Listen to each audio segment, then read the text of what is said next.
All right, let's talk about when something has one solution, no solution, or infinite solutions. So if something has infinite solutions, it's going to be one line, and then the other line is going to be right on top of that one. So it appears as if it's one line, but it's actually two lines. So these lines are constantly touching. Okay, so if they're constantly touching like this, they have an infinite amount of solutions. If the lines are parallel and they're not touching, like this, so parallel lines mean they don't touch. So these lines are not touching at all, so this has no solution. So this, because it's one line on top of another, has infinite amount of solutions. This one is never touching. These two lines are never touching, so it has no solution. So what does one solution look like? One solution is when a line crosses with another line. Okay? And these two straight lines are going to hit right here. So this right here is the solution. So how many solutions does this have? It has one solution. If somebody asked you, hey, what is the solution? You'd be like, okay, what's that coordinate?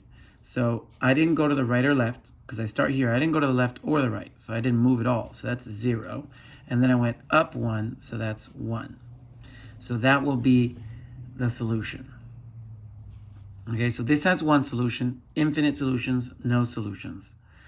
And this one solution, if they say, what is the solution? You just look where they cross and just write the coordinate down. So what if they gave you options and they said, when do these two lines cross? So I'm going to show you how to check, okay? So you plug in this into X and this into Y, meaning the Y is going to change into 4 and the X is going to change into a 3.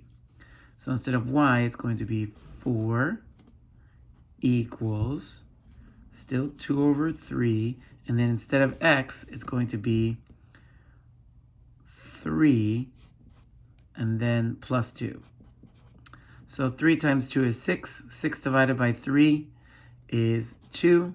2 plus 2, does that equal 4? Yes. Then we'll plug these numbers in and check here.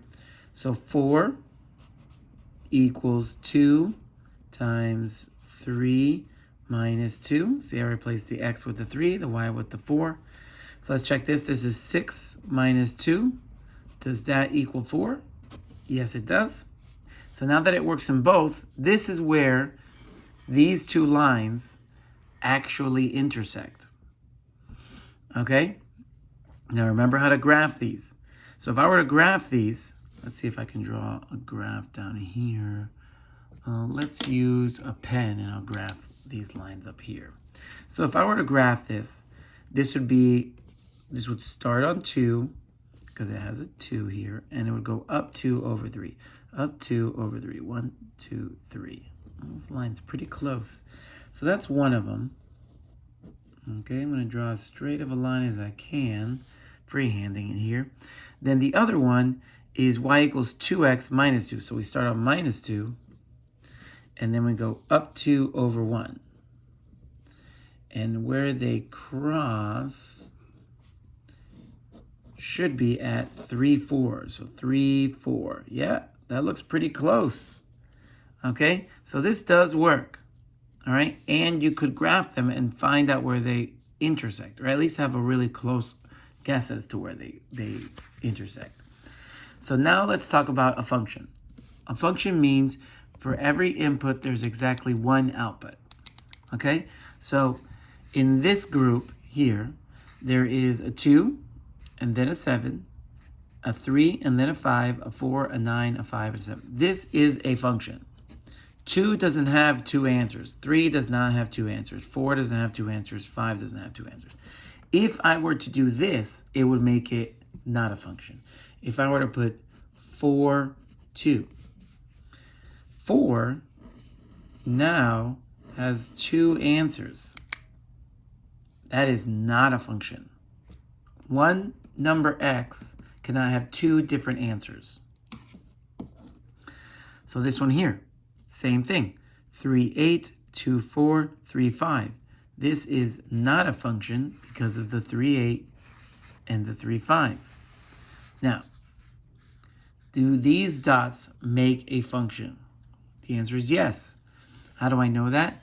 Because there are no x's with 2 y's. How do you know that, Mr. Kessler? These just look like dots. I get you.